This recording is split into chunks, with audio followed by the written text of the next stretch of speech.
Situasi Papua hari ini tidak baik-baik saja. Situasi Papua hari ini diliputi praktek ketidakadilan, kekerasan bersenjata, pelanggaran HAM, perusakan alam hutan masyarakat adat akibat eksploitasi sumber daya alam karena kerakusan dan ketamakan para oligarki bangsa ini, serta penghancuran terhadap nilai-nilai budaya dan identitas sejarah bangsa Papua.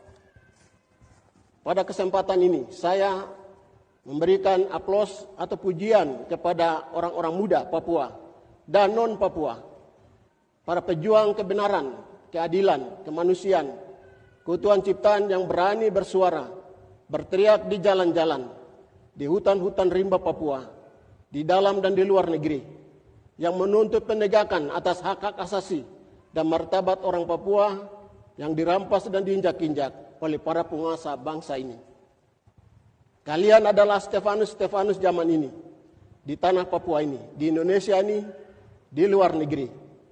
Keberanian kalian menyuarakan kebenaran, keadilan, dan hak asasi manusia, serta keutuhan ciptaan adalah wujud iman kalian kepada Sang Martir sejati, Yesus Kristus. Perjuangan kalian bukanlah untuk kepentingan diri kalian, melainkan perjuangan kalian adalah untuk kepentingan kemanusiaan universal, kepentingan keutuhan ciptaan alam, dan kepentingan kebenaran iman yang diajarkan oleh Sang Guru kehidupan, Yesus Kristus.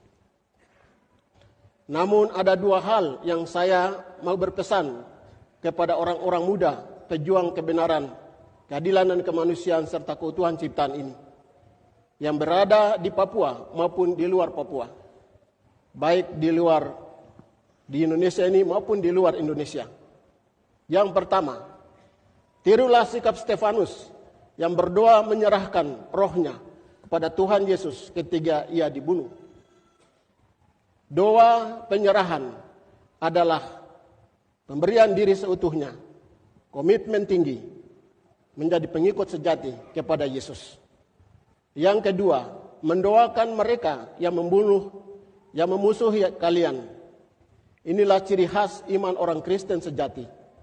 Karena meniru dan mengikuti teladan Sang Guru, ia harus berani mengampuni musuh dan mereka yang bersikap jahat terhadap kita. Karena mereka tidak tahu apa yang mereka perbuat. Inilah kualitas iman seorang pengikut Kristus yang benar. Karena itu, para pejuang muda berdoa dan berjuang demi kebenaran, keadilan, kebaikan, keutuhan ciptaan, dan keutuhan persatuan gereja, baik di tanah Papua ini maupun gereja universal. Hanya berani mengatakan kebenaran, berani menunjukkan sikap